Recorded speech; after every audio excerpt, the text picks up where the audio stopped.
ನಮಸ್ತೆ ಟಿವಿ20 ಕನ್ನಡ ವಾಹಿನಿಗೆ ಸ್ವಾಗತ. ವಿದ್ಯುತ್ ಖಾಸಗೀಕರಣ ನೀತಿಯನ್ನ ಕೈಬಿಡುವಂತೆ ಆಗ್ರಹಿಸಿ ಚಿಕ್ಕೋಡಿ ತಾಲೂಕಿನ ಸದಲಗ ಪಟ್ಟಣದಲ್ಲಿ ರಾಜ್ಯ ರೈತ ಸಂಘ, ಸ್ವಾಭಿಮಾನಿ ರೈತ ಸಂಘ ಹಾಗೂ ಸುತ್ತಮುತ್ತಲಿನ ಗ್ರಾಮಗಳ ರೈತರ ಸಂಯುಕ್ತ ಆಶ್ರಯದಲ್ಲಿ ಶನಿವಾರ ಬೃಹತ್ ಪ್ರತಿಭಟನೆ ರ್ಯಾಲಿ ನಡೆಸಲಾಗಿದೆ. ಪಟ್ಟಣದ ಚಿನ್ನಮ್ಮ ವೃತ್ತದಲ್ಲಿ ಜಮಾಯಿಸಿದ ಪ್ರತಿಭಟನಾಕಾರರು ಮಾನವ ಸರಪಳಿ ನಿರ್ಮಿಸಿ ಕೇಂದ್ರ ಹಾಗೂ ರಾಜ್ಯ ಸರ್ಕಾರಗಳ ವಿರುದ್ಧ ಘೋಷಣೆಗಳನ್ನು ಕೂಗಿ ಆಕ್ರೋಶ ವ್ಯಕ್ತಪಡಿಸಿದ್ದಾರೆ. ಬಳಿಕ ಚಿನ್ನಮ್ಮ ವೃತ್ತದಿಂದ ಬಸ್ ನಿಲ್ದಾಣ, ಶಿವಾಜಿ ಚೌಕ್ ಮಾರ್ಗವಾಗಿ ನಾಡ ಕಚೇರಿವರೆಗೆ ಪ್ರತಿಭಟನಾ ರ್ಯಾಲಿ ನಡೆಸಿದ್ರು. ನಾಡ ಕಚೇರಿಗೆ ಆಗಮಿಸಿದ ಪ್ರತಿಭಟನಾಕಾರರು ಉಪ ತಹಸೀಲ್ದಾರ್ ಪಿಬಿ ಶೀಲವಂತ ಹಾಗೂ ಕಂದಾಯ ನಿರೀಕ್ಷಕ ಎಂಎ ನಾಗರಾಳೆ ಅವರಿಗೆ ಮನವಿ ಪತ್ರ ಸಲ್ಲಿಸಿ ಹೆಸ್ಕಾಂ ಖಾಸಗೀಕರಣ ನಿರ್ಧಾರವನ್ನ ಹಿಂಪಡೆಯುವಂತೆ ಒತ್ತಾಯಿಸಿದ್ರು. ಹೆಸ್ಕಾಂ ಕಾರ್ಮಿಕರ ಸಂಘಟನೆಗಳು ಹಾಗೂ ರೈತ ಸಂಘಟನೆಗಳು ಖಾಸಗೀಕರಣ ವಿರೋಧಿಸಿ ತಮ್ಮ ಬೆಂಬಲವನ್ನ ವ್ಯಕ್ತಪಡಿಸಿದ್ವು. ಈ ಸಂದರ್ಭದಲ್ಲಿ ಕಾರ್ಯಕಾರಿ ಅಭಿಯಂತರ ಸುಪ್ರಭಾ ಬಂಡಗರ್, ಸಹಾಯಕ ಅಭಿಯಂತರ ಬಸವರಾಜ್ ಪೂಜಾರಿ ಹಾಗೂ ಮತ್ತಿತರರು ಮಾತನಾಡಿ, ಹೆಸ್ಕಾಂ ಖಾಸಗೀಕರಣದಿಂದ ಸಾರ್ವಜನಿಕರು ಹಾಗೂ ರೈತರಿಗೆ ಲಾಭಕ್ಕಿಂತ ಹಾನಿಯೇ ಹೆಚ್ಚು ಉಂಟಾಗುವ ಸಾಧ್ಯತೆ ಇದೆ ಅಂತ ವಿವರಿಸಿದರು.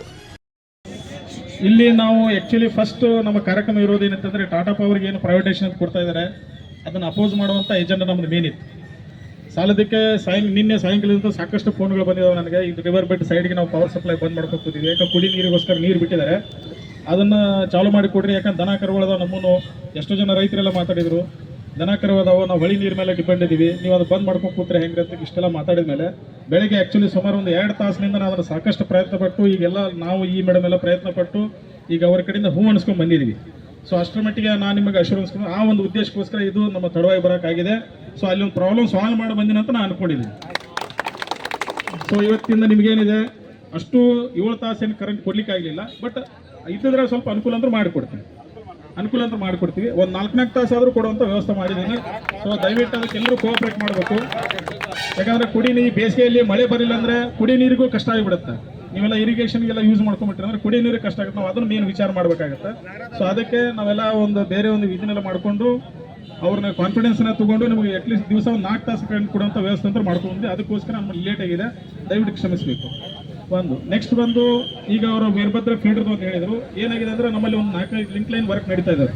ಅವ್ರು ಬೆಳಿಗ್ಗೆ ಲೇಬರ್ಸ್ ಬರಬೇಕು, 9 ಗಂಟೆಗೆ ಅವ್ರು ಶೆಡ್ ಡೌನ್ ಮಾಡಿ ಕೊಡಬೇಕು. ನಾವು ಸಾಯಂಕಾಲ 6 ಗಂಟೆ ಅವ್ರು ಕೆಲಸ ಮಾಡ್ತಾರೆ. ಕೆಲಸ ಮಾಡುವಂಥ ಟೈಮಲ್ಲಿ ಏನಾಗುತ್ತೆ, ಯಾರೊಬ್ಬರು ತಕರಾರು ಮಾಡ್ತಾರೆ, ಪೈಪ್ ಲೈನ್ ಹೊಡಿತೈತಿ, ಏನಾಗಿಬಿಟ್ಟು ಸ್ವಲ್ಪ ಇದಾಗೈತಿ. ಭಾಳದ್ರೆ ಇನ್ನೊಂದು 4-5 ದಿವಸ ಹೇಳಿದ್ದಾರೆ ಕೆಲಸ ಮುಗಿತೈತಿ. ಮುಗಿದ ತಕ್ಷಣ ಅವ್ರು ಸರಿ ಮಾಡಿಕೊಡ್ತೀವಿ. ಬ್ಯಾಚ್ ರೊಟೇಷನ್ ಆಗುತ್ತೆ, ಏನು ಸಮಸ್ಯೆ ಇಲ್ಲ. ಮುಂದೆ ಈಗ ಟಾಟಾ ಪವರ್ದಂತರೂ ಇದು ಬರ್ನಿಂಗ್ ಇಶ್ಯೂ ಇರೋದ್ರಿ. ನೀವು ಅದು ಸಪ್ಲೈ ಅಡ್ಜಸ್ಟ್ಮೆಂಟ್ ಮಾಡ್ಕೊಂಡು ಇವೆಲ್ಲ ಇರೋರಿ. ಯಾಕೆ ಒಂದೇ ವರ್ಷದಲ್ಲ, ಇದು ಒಂದೇ ದಿವಸಕ್ಕೆ ಕೆಲಸ ಅಲ್ಲ. ಇದು ತಳಂತಳಂದೇ ಇರೋದು. ಯಾವುದೊಂದು ಫೀಲ್ಡರ್ ಓವರ್ಲೋಡ್ ಆಗುತ್ತೆ, ಮತ್ತೊಂದು ಹೊಸ ಲೈನ್ ಮಾಡಬೇಕು, ಮತ್ತೊಂದು ಸ್ಟೇಷನ್ ಮಾಡಬೇಕು, ಇವೆಲ್ಲ ನಡೀತಾ ಇರೋದು. ಈಗೇನೈತೆ ಅಂದ್ರೆ ನಿಮ್ಮ ಕಷ್ಟಗಳು ಏನಿದ್ರು ಸಹಿತ ನಿಮ್ಮ ಸ್ಪಂದನೆ ಮಾಡೋಕ್ಕೋಸ್ಕರ ಇವತ್ತು ನನ್ನ ಆಫೀಸಿಗೆ ನೀವು ಬಂದಿದ್ದೀರಿ. ಇಂಥ ಸಮಸ್ಯೆ ಅಂತ ನನ್ನ ಮುಂದೆ ಹೇಳ್ತಾ ಇದ್ದೀರಿ. ನನ್ನ ಡ್ಯೂಟಿ ಏನಿದೆ ಅಂತ ನಿಮ್ದು ಏನು ಸಮಸ್ಯೆ ಇದ್ರು ತೊಗೊಂಡ್ಬಿಟ್ಟು ನಾನು ಹೈಯರ್ ಆಫೀಸರ್ ಹೇಳ್ಬಿಟ್ಟು ಅಥವಾ ನನ್ನ ಕಡೆಯಿಂದ ಸಾಲ್ವ್ ಮಾಡೋದು ನಾ ಮಾಡಬೇಕು. ಇಲ್ಲ ನನ್ನ ಕೈ ಮೀರಿ ಹೋಗಿತ್ತಂದ್ರೆ ಬೇರೆದವ್ರ ಕಾನ್ಫಿಡೆನ್ಸ್ ತೊಗೊಂಡ್ಬಿಟ್ಟು ಅವ್ರ ಕಡೆಯಿಂದ ಕೆಲಸ ಮಾಡಿ ಕೊಡಿಸುವಂಥ ನನ್ನ ಜವಾಬ್ದಾರಿ ಕೊಟ್ಟಿದ್ದಾರೆ ಸರ್ಕಾರ. ಇಲ್ಲಿ ಕೂರಿಸಿದೆ, ನಾನು ಕೆಲಸ ನಿಭಾಯಿಸಬೇಕು.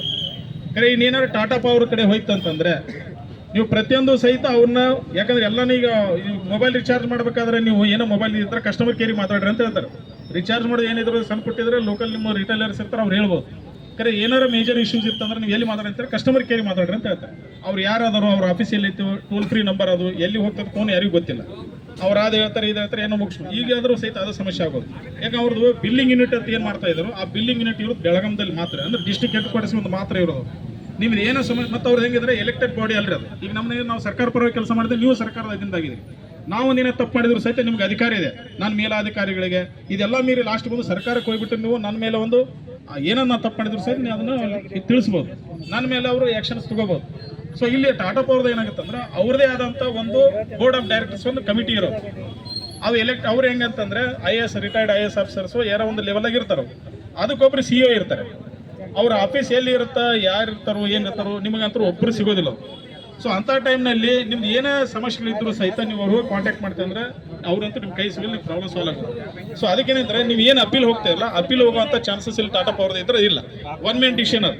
ಆ CEO ಏನು ಹೇಳ್ತಾನೆ ಆ ಡಿಸಿಷನ್ ಫೈನಲ್. ಎಷ್ಟು ಟ್ಯಾರಿಫ್ ರೇಟ್ ಜಂಪ್ ಮಾಡಬೇಕು ಅಷ್ಟು ಮಾಡಿ ಹಾಕ್ಬಿಡ್ತಾರೆ. ಇಲ್ಲಿ ನಮ್ಮಲ್ಲಿ ಹೆಂಗಿದೆ ಅಂತ ಅಹವಾಲು ಕೇಳ್ತಾರೆ. ನೀವು ಏನೋ ಟ್ಯಾರಿಫ್ ಡಿಸಿಷನ್ ಓದಿವಿ ಅಂತಂದ್ರೆ ಕೇಳ್ತಾರೆ, ನಿಮ್ದೇನು ಸಮಸ್ಯೆ ಇದ್ರೆ ಹೇಳ್ರಿ ಅಂತ ಕೇಳ್ತಾರೋ. ಅದನ್ನೆಲ್ಲ ನೋಡ್ಕೊಂಡ್ಬಿಟ್ಟು ಟ್ಯಾರಿಫ್ ರಿವೈಸ್ ಮಾಡಿ ಈ ಒಂದು ಪ್ರಸಂಗ ನೀವು ಇಲ್ಲಿ ಕೊಡ್ಬೇಕು. ನೆಕ್ಸ್ಟ್ ಬಂದು ಈಗ ಫ್ಲಡ್ ಅದು ಪ್ರತಿ ವರ್ಷ ನಮ್ದು ಬೆಳಗಾಂ ಜಿಲ್ಲಾ ಅಂತಂದ್ರೆ ಪ್ರತಿ ವರ್ಷ ಫ್ಲಡ್ ಇರುತ್ತೆ. ಯಾವುದು ಈ ಕಡೆ ಘಟಪ್ರಭಾ ಆಗಿರ್ಬೋದು, ಮಲಪ್ರಭಾ, ಕೃಷ್ಣಾ ನದಿ, ಮೂರು ನದಿಗಳದ್ದು ಏನೈತಿ ಪ್ರತಿ ವರ್ಷ ಫ್ಲಡ್ ಇದೆ ನಮಗೆ. ಆ ಫ್ಲಡ್ ಬಂದಂಥ ಟೈಮ್ನಲ್ಲಿ ನಮ್ಮ ಹೆಸ್ಕಾಮ್ನಿಂದ ಪ್ರತಿಯೊಂದು ಕೆಲಸ ರಿಪೇರಿ ಮಾಡುವಂತ ಮಾಡಿದೀವಿ. ಯಾರೊಬ್ರು ಬಂದು ನಾವು ಮಾಡಿದೀವಿ ಅದನ್ನೆಲ್ಲ ಕೆಲಸ ನಾವು ಮಾಡಿದೀವಿ ಇನ್ ದ ಸೆನ್ಸ್ ಅಂದ್ರೆ ಅದೆಲ್ಲ ಜನರದ ಟ್ಯಾಕ್ಸ್ ದುಡ್ಡು ಆಗಿರ್ಬೋದು, ನಮ್ಮ ಸರ್ಕಾರ ದುಡ್ಡು ಆಗಿರ್ಬೋದು, ಅದೆಲ್ಲ ಖರ್ಚು ಮಾಡಿಬಿಟ್ಟು ನಾವು ಅದನ್ನ ಸರಿ ಮಾಡಿ ಕೊಡುವಂತ ವ್ಯವಸ್ಥೆ ಮಾಡಿವಿ. ಆದ್ರೆ ಟಾಟಾ ಪವರ್ದವರು ಬಂದ್ರೆ ಅಂದ್ರೆ ನ್ಯಾಚುರಲ್ ಕೆಲಾಮಿಟಿ ಏನಾದರೂ ಸಹಿತ ಅವ್ರು ಯಾವುದನ್ನು ರಿಪೇರಿ ಮಾಡಂಗಿಲ್ಲ. ಅವ್ರು ಏನಿದ್ರು ಸಹಿತ ದುಡ್ಡು ತಗೊಳ್ಳೋರು ಕನೆಕ್ಷನ್ ಕೊಡೋರು, ದುಡ್ಡು ತಗೊಳ್ಳೋರು ಕನೆಕ್ಷನ್ ರಿಪೇರಿ ಬಂತ ನೀವು ಸ್ವಂತ ಖರ್ಚು ಮಾಡ್ಕೋರಿ, ಇಲ್ಲಪ್ಪ ಅಂತಂದ್ರೆ ಅದ್ರ ಕಾಸ್ಟ್ ತುಂಬ್ರಿ ಅನ್ನೋ ಲೆಕ್ಕದಲ್ಲಿ ಬಂದ್ ನಿಲ್ಬಹುದು. ಯಾಕಂದ್ರೆ ಅವರಲ್ಲಿ ಆ ರೀತಿ ಅಗ್ರಿಮೆಂಟ್ಸ್ ಅಲ್ಲಿ ಅದೇ ರೀತಿ ಇರ್ತಾರೆ. ನ್ಯಾಚುರಲ್ ಕ್ಲೈಮೇಟ್ ನಾವು ಜವಾಬ್ದಾರಿ ಇಲ್ಲ ಅನ್ಕೊಳ್ತಾರೆ. ಈಗ ಯಾವುದೋ ಒಂದು ಬೈಕ್ ಒಂದು ಆಕ್ಸಿಡೆಂಟ್ ಮಾಡಿದಂತ ಟೈಮ್ನಲ್ಲಿ ಏನೋ ಒಂದು ಇಂಥ ಅನಾಹುತ ಆದ್ರೆ ಅದಕ್ಕೆ ಜವಾಬ್ದಾರಿ ಹೆಂಗೆ ಇನ್ಶೂರೆನ್ಸ್ ಕಂಪನಿ ಕೈ ಎತ್ಬಿಡ್ತಾರಲ್ಲ, ಅದು ನಮ್ಗೆ ಬರಂಗಿಲ್ಲ, ನಮ್ಮ ಪರಿವಿದಲ್ಲಿ ಇಲ್ಲ ಅಂತ ಹೇಳ್ತಾರಲ್ಲ, ಆ ರೀತಿ ಒಂದು ಪ್ರೊವಿಷನ್ ಅವರಲ್ಲಿದೆ ಕಂಪ್ನಿ ಆಗ್ತದೆ. ಸೊ ಅದಕ್ಕೋಸ್ಕರ ದಯವಿಟ್ಟು ನಾವು ಒಂದು ಅರ್ಥ ಮಾಡ್ಕೋಬೇಕು. ಎಲ್ಲಿವರೆಗೆ ಸರ್ಕಾರ ಅಧೀನದಲ್ಲಿ ಕೆಲಸ ಮಾಡುತ್ತಾ ಎಸ್ಕಾಮು, ಅಲ್ಲಿವರೆಗೆ ಎಲ್ಲರೂ ನೀವು ಪ್ರತಿಯೊಬ್ಬರು ಸಹಿತ ಸೇಫ್ ಒಳ್ಳೆ ಸರ್ವಿಸ್ ಸಿಗುವಂತದ್ದು ಅನುಕೂಲತೆ ಇದೆ. ಟಾಟಾ ಪವರ್ ಅಂತ ಒಂದ್ಸಲ ಅವ್ರ ಕಂಪ್ನಿಯವ್ರು ಬಂದು ಎಂಟ್ರಿ ಆಗಿಬಿಟ್ರು ಅಂತಂದ್ರೆ ಅವ್ರು ಏನಿದ್ರು ಸಹಿತ ಕಂಪ್ನಿ ಬರ್ತೈತೆ ಅಂದ್ರೆ ಪ್ರಾಫಿಟ್ ಮಾಡಕ್ ಬರ್ತಾ ಇರೋ. ನಾವು ಇವತ್ತು ಸೇವಾ ಅಂತ ಕೆಲಸ ಮಾಡ್ತಾ ಇದೀವಿ, ಅವ್ರು ಸೇವೆ ಮಾಡಕ್ ಬರಂಗಿಲ್ಲ. ಅವ್ರು ಏನಿದ್ರು ಪ್ರಾಫಿಟ್ ಬೇಸ್. ಯಾಕೆ ಅವ್ರು ಏರಿಯಾ ಸೆಲೆಕ್ಟ್ ಮಾಡಿದ್ರು ಸರ್ ಹೇಳಿದ್ರ ಅಂತ ತಿಳ್ಕೊಂಡಿದ್ದೀನಿ ನಾನು. ಅವ್ರ ಏರಿಯಾ ಸೆಲೆಕ್ಟ್ ಮಾಡೋದು ಹೆಂಗಿದೆ ಅಂತಂದ್ರೆ ಬೆಳಗಾಂ, ಧಾರವಾಡ ಮತ್ತು ಉತ್ತರ ಕನ್ನಡ ಕನೆಕ್ಟಿವಿಟಿ ಹೆಂಗಿದೆ. ಯಾಕಂದ್ರೆ ಒಂದು ಟೈಮ್ನಲ್ಲಿ ಬ್ರಿಟಿಷರು ನಮ್ಮ ದೇಶಕ್ಕೆ ಬಂದಂತ ಟೈಮ್ನಲ್ಲಿ ಇದೇ ಕರ್ನಾಟಕ ಉದ್ದೇಶ ಇಟ್ಕೊಂಡ್ಬಿಟ್ಟು ಬಂದಿದ್ದವ್ರು. ಯಾಕಂದ್ರೆ ಅವ್ರು ಸಾಂಬಾರ್ ಪದಾರ್ಥಗಳನ್ನ ಒಯ್ಯಬೇಕಂತ ಮೇನ್ ಬಂದಿರೋದು, ಬೇರೆ ಯಾವುದು UP ಬಿಹಾರ ಅಂತ ಬಂದಿದ್ದಲ್ಲ. ನಮ್ಮ ಕರ್ನಾಟಕದಲ್ಲಿರುವಂತ ರಿಸೋರ್ಸಸ್ ಅನ್ನು ನೋಡಿಬಿಟ್ಟು ಇಲ್ಲಿ ಎಂಟ್ರಿ ಆಗಿರೋದು. ಅದೇ ರೀತಿಯಾಗಿ ಈಗ ಮತ್ತೆ ಬರ್ತಾ ಇದ್ದಾರೆ. ಸೊ ಬರುವಂತ ಟೈಮ್ ಈಗ ನಾವು ಹಿಂದಿನ ಹಿಸ್ಟ್ರಿ ನಾವು ಮರಿಬಾರ್ದು. ನಮ್ಮಲ್ಲಿ ಬಂದು ಆಳಿದ್ರು, ಬಂದವ್ರು ಏನೋ ವ್ಯಾಪಾರ ಮಾಡಕ್ಕೆ ಬಂದಂತವ್ರು ಬಂದ್ಬಿಟ್ಟು ನಮ್ಮನೆ 300 ವರ್ಷ ಆಳ್ಬಿಟ್ಟು ಹೋದ್ರು. ಸೊ ಅಂತ ಪ್ರಸಂಗನ ಮತ್ತೆ ನಾವು ಬರೋದಾಗ ನಾವು ನೋಡ್ಕೊಳ್ಳೋ ಜವಾಬ್ದಾರಿ ಪ್ರತಿಯೊಬ್ಬರದ್ದು ಇದೆ. ಸೊ ದಯವಿಟ್ಟು ನೀವೆಲ್ಲರೂ 23ನೇ ತಾರೀಕು ಲಾಸ್ಟ್ ಡೇಟ್ ಇದ್ದೀರಾ ಅಬ್ಜೆಕ್ಷನ್ ಫೈಲ್ ಮಾಡಕ್ಕೆ. ಯಾಕಂದ್ರೆ ನಮಗೆ ಅವ್ರು ಯಾರು ಟೈಮ್ ಕೊಡ್ಲಿ, ಗೊತ್ತಾಗಿದ್ದ ವಿಷಯನ ಇದೇ ತಿಂಗಳು 6ನೇ ತಾರೀಕು. ಬೇರೆ ಬೇರೆ ವಿಷಯದಲ್ಲಿ ನಡೀತಾ ಇತ್ತು. ಸೊ ದಯವಿಟ್ಟು 23 ತಾರೀಕು ಅಬ್ಜೆಕ್ಷನ್ ಫೈಲ್ ಮಾಡಕ್ಕಿದೆ. ನಮ್ಮವರೆಲ್ಲ ಫಾರ್ಮ್ಸ್ ಎಲ್ಲ ರೆಡಿ ಮಾಡಿದಾರು, ನೀವು ಪ್ಯಾಂಪ್ಲೆಟ್ಸ್ ಕೊಟ್ಟಿದ್ದಾರೆ. ಏನು ಸಮಸ್ಯೆ ಆಗುತ್ತೆ, ಏನು ಟಾಟಾ ಪವರ್ ಇದ್ರೆ ಏನಾಗುತ್ತೆ, ಎಸ್ಕಾಮ್ದಲ್ಲಿ ಇದ್ರೆ ಏನಾಗುತ್ತೆ ಅನ್ನೋದು ಅವರೆಲ್ಲ ಹೇಳಿದ್ರು. ಸೊ ದಯವಿಟ್ಟು ಎಲ್ಲರೂ ಅಬ್ಜೆಕ್ಷನ್ ಫೈಲ್ ಮಾಡಬೇಕು. ನೀವು ರೈಟಿಂಗ್ ಈಗೆಲ್ಲ ನಾವು ಇಷ್ಟೆಲ್ಲ ಮಾಬೆಲ್ಲ ಕೂಡ್ಕೊಂಡಿದ್ವಿ, ಇದರಿಂದ ಏನಾಗೋದಿಲ್ಲ.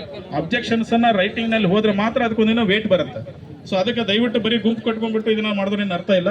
ಸೊ ಇದ್ರ ಮುಖಾಂತರ ನಾವು ಗೌರ್ಮೆಂಟ್ ಮೇಲೆ ಒಂದು ಪ್ರೆಷರ್ ಮಾಡಿಸಿದ್ವಿ ಅಂದ್ರೆ ಅಲ್ಲಿಂದ ನಮ್ಮ KRC, ಯಾಕಂತಂದ್ರೆ ಎಲೆಕ್ಟ್ರಿಸಿಟಿ ಆಕ್ಟ್ 108 ಪ್ರಕಾರ ಮೀಡಿಯೇಟರ್ ಆಗ್ಬೋದು, ಸರ್ಕಾರ ಮೀಡಿಯೇಟರ್ ಆಗ್ಬೇಕಂತ ಅದರಲ್ಲಿ ಒಂದು ಆಪ್ಷನ್ಸ್ ಇದೆ. ಸೊ ಸರ್ಕಾರ ಅದನ್ನು ತಿಳಿಸ್ತಂತಂದ್ರೆ, ಯಾಕಂದ್ರೆ ನಾವು CM ಅವರಿಗೆ ನಾವು ಇವತ್ತು ಸ್ಟ್ರೆಂತ್ ಕೊಡಬೇಕಾದ್ರೆ ನಾವು ಅಂದ್ರೆ ಜನರಿಗೆ ಇದ್ರ ಏನು ಸಮಸ್ಯೆ ಆಗುತ್ತೋ ನಮ್ಮ ಸರ್ಕಾರಕ್ಕೆ ಗೊತ್ತಾದ್ರೆ ಅವ್ರು ಅಲ್ಲಿ ಒಂದು ಮನವಿ ಸಲ್ಲಿಸಿದ್ರೆ ಅಂದ್ರೆ ಅದು ಅಲ್ಲಿ ಸ್ಟಾಪ್ ಆಗುವಂತ ಚಾನ್ಸಸ್ ಭಾಳ ಇದೆ. ಸೊ ದಯವಿಟ್ಟು ಅದಕ್ಕೆ ಎಲ್ಲರೂ ಕೋಆಪರೇಟ್ ಮಾಡಬೇಕು ಅಂತ ಹೇಳಿ ನನ್ನ 2 ಮಾತು ಮುಗಿಸ್ತೀನಿ. ಧನ್ಯವಾದ. ಪರವಾಗಿ ಸಂಪೂರ್ಣ ಬೆಂಬಲ ಐತೆ ಅಂತ ಹೇಳಿ ಈ ಸಂದರ್ಭದಾಗ ಇಚ್ಛೆಪಡ್ತೀನಿ.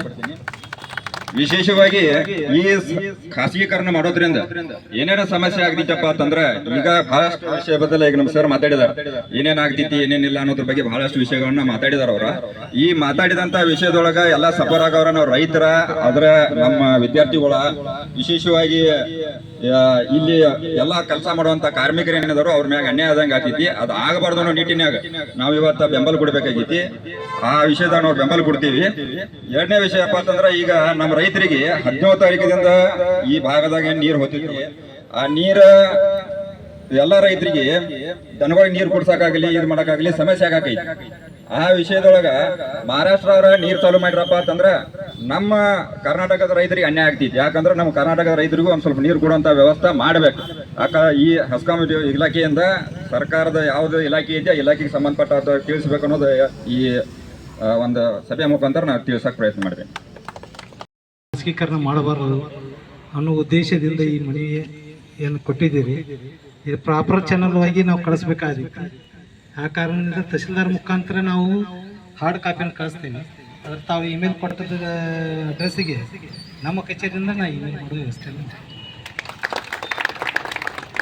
ಪ್ರತಿಭಟನೆಯಲ್ಲಿ ದರೆಪ್ಪ ಹವಲ್ದಾರ್, ಸಂಜು ಲಡ್ಡೆ, ವೈಭವ ಪಾಟೀಲ್, ಸಂಜೀವ್ ಪಾಟೀಲ್, ಸಂತೋಷ್ ನವಲೆ, ಸಂಜಯ್ ದೇಸಾಯಿ, ಸಿರೀಶ್ ಅಡಿಕೆ, ಜಂಬು ಇಂಗಳಿ, ಭರತ್ ಹಣಬರ, ಸಂದೀಪ್ ಜೋಶಿ, ಸಚಿನ್ ಮಾಳಗೆ, ಅಭಯ್ ಪಾಟೀಲ್, ಮಯೂರ ತವನಕ್ಕೆ, ಚೇತನ್ ಪಾಟೀಲ್, ಪಂಕಜ್ ತಿಪ್ಪಣ್ಣವರ, ಮಹಾವೀರ ಉದಗಾವಿ, ಪ್ರಶಾಂತ್ ಕರಂಗಳೆ ಸೇರಿ ಸುತ್ತಮುತ್ತಲಿನ ಗ್ರಾಮಗಳ 500ಕ್ಕೂ ಅಧಿಕ ರೈತರು ಭಾಗವಹಿಸಿದ್ರು.